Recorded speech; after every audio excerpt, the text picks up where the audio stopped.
Hi friends, ഫെലോന്റെ target update ആയിട്ടുണ്ട്. ഈ ഒരു ബൂട്ട് മാർക്കറ്റിൽ അപ്ഡേറ്റ് ആയിട്ട് കുറച്ച് ദിവസങ്ങളായി. ഒരുപാട് ഹൈപ്പുള്ള വീഡിയോസ് കണ്ടിരുന്നു, നല്ല ബിൽഡ് ക്വാളിറ്റി ആണ്, ചിറ്റിക്കൊക്കെ എടുത്ത് അടിക്കുന്ന വീഡിയോസ് ഒക്കെ കണ്ടിരുന്നു. അപ്പൊ നോക്കാം നമുക്ക് എന്താണ് ഈ ഒരു ബൂട്ടിന്റെ അവസ്ഥ എന്ന്. ഇതാണ് ഈ ഒരു ബൂട്ടിന്റെ എൻറ്റയർ ലുക്ക് വരുന്നത്.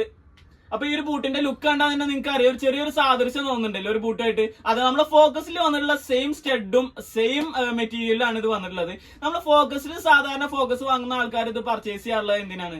ആ ഒരു കംഫർട്ട് കിട്ടാനാണ്. അപ്പോൾ സ്റ്റഡ് മൈലേജിന്റെ കാര്യത്തിൽ വല്ലാണ്ടൊന്നും സ്റ്റഡ് മൈലേജ് പ്രതീക്ഷിക്കരുത്, ഡുവൽ സ്റ്റഡ്സ് ആണുള്ളത്. പക്ഷെ കംഫർട്ടിന്റെ കാര്യത്തിൽ നല്ല റിവ്യൂസ് തന്നിട്ടുള്ള ഒരു ബൂട്ടായിരുന്നു ഫോക്കസ്. അതുകൊണ്ട് തന്നെ സെയിം മെറ്റീരിയലിലാണ് ഈ ഒരു ബൂട്ട് ഉണ്ടാക്കിയിട്ടുള്ളത്. അതുകൊണ്ട് ഇതിൽ നമുക്ക് കംഫർട്ടിന്റെ കാര്യത്തിൽ കുഴപ്പമൊന്നുമില്ല എന്ന് പ്രതീക്ഷിക്കാം. പിന്നെ നമ്മൾ ഫോക്കസിനെക്കാട്ടും കുറച്ച് ഡിസൈൻസ് കൂടുതലാണ്. ഇതിന്റെ MRP പ്രൈസ് വരുന്നത് ഏകദേശം 845 രൂപയാണ്. പിന്നെ ഇതിന്റെ നമ്മുടെ പ്രൈസ് വന്നിട്ട് 685 രൂപയാണ്. ഫോക്കസിനായിട്ട് കമ്പയർ ചെയ്യുന്ന സമയത്ത് ചെറിയൊരു 20-25 റുപ്പീസിന്റെ മാർജിനിൽ ചെറിയൊരു വ്യത്യാസം MRP പ്രൈസിൽ വരുന്നുണ്ട്. നമ്മുടെ കയ്യിൽ അവൈലബിൾ ആയിട്ടുള്ള സൈസസ് 4 to 10 സൈസസ് അവൈലബിൾ ആണ്. അപ്പൊ നമ്മുടെ പ്രൈസ് വന്നിട്ട് 685 രൂപ. All over Kerala free shipping ആണ്. ബൂട്ട് വേണ്ടവർ ഷോപ്പുമായിട്ട് ബന്ധപ്പെടുക.